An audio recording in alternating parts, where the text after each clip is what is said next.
Hello, my name is Miguel Carrillo. This is my older adult oral presentation. So the developmental stage under Erik Erikson. The stage that I chose to concentrate on is the ego integrity versus despair. This is the final stage in Erikson's developmental stages. This is where, as Roger explains it, people in older age reflect on their lives and take inventory of their success. So this stage here, I found that I wanted to concentrate on due to the fact that my interviewee spoke a lot about this stage. She felt that she wanted to that she wants to contribute so much into this world, that she still has so much left to do, and all her experiences have shaped her in a fashion that she feels that she's not done yet. According to Cheek and Piercy, in this stage one needs to have honesty in order to be able to truly reflect on their contributions or whether they could have done more. So in this stage one needs to be honest with themselves. If they, to be able to look at the positive and negative, especially the negatives. Those are things that a lot of us do not like to accept, at any given time in our lives, whether we're young, adolescent, or older adult. Whenever we fail, the last things that we want to do is acknowledge those, and some of us do take the time to actually acknowledge those and make a change for the better. My older adult interviewee, she feels that ego integrity has definitely been reached in her developmental stage. She has to develop ego integrity as displayed by how positive she views her life. Again, as I was stating earlier, she views her life very positively. How she has goals she still wants to reach, the content in which her contribution to society, and she has accepted her failures and celebrated her successes. Growing up, she had a lot of different things that she wasn't, happy about. Things that affected her, traumatized her, and had a huge negative impact in her life. But she's accepted that. And, one thing that she did tell me is you have to accept the things that you don't appreciate, because those are the things that will get you ahead. And I found that to be very touching, because a lot of people, as I stated, tend to not want to acknowledge what they've done in the past and or what had happened to them. I see that a lot with clients. They choose not to express, trauma, traumatic events. They choose to the easy way out, I guess, and just want to touch on what they feel that might be important in that moment. They don't like to open up old ones. But she's accepted that, and she has celebrated her successes, for sure. So some of the contributions that I feel that she's done, as she reported to me, is that she has a musical talent. She loves to sing. She said music is something that has allowed her to grow. Music has helped her in many different ways. She feels that with music, she was able to find peace, happiness, care. She was able to express her emotions. She was able to uncover the unconscious, things that she didn't even know were affecting her. she was able to deal with those.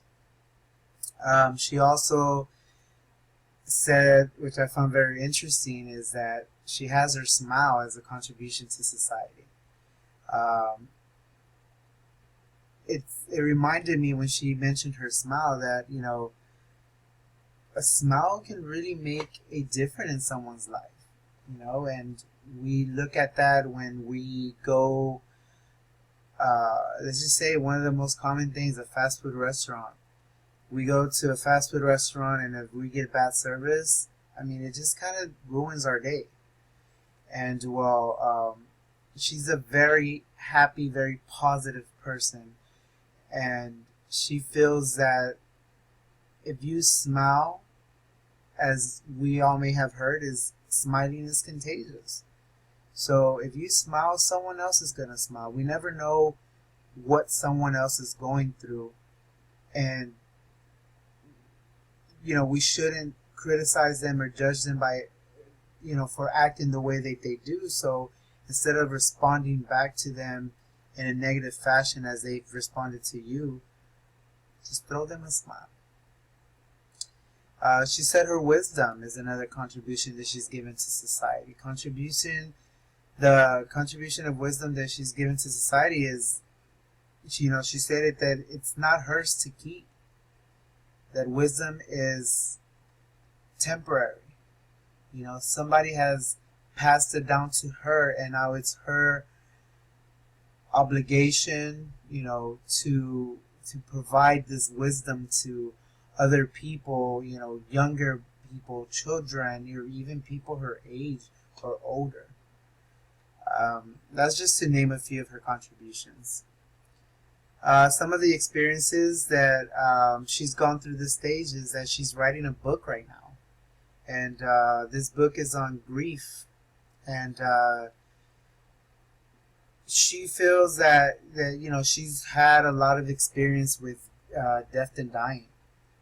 She used to work at a hospice care, and she saw, you know, she's learned so much from you know, death and dying at the hospice care. And she actually suggested to me that I should take the opportunity to maybe find a hospice to work at, or even volunteer. And I've actually volunteered at a hospice care in 2011, a year after my mother passed away.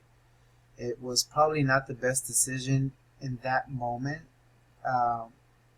but I don't regret it. I've learned so much, as she said that you would, or I would. And, you know, that's just her sharing some of her wisdom. That's a perfect example right there. Also, she's wanting to perform again. She sings. She has a beautiful voice, and you know, it's that musical talent that I was, you know, referencing just a minute ago. She stated that she used to perform in Vegas when she was younger.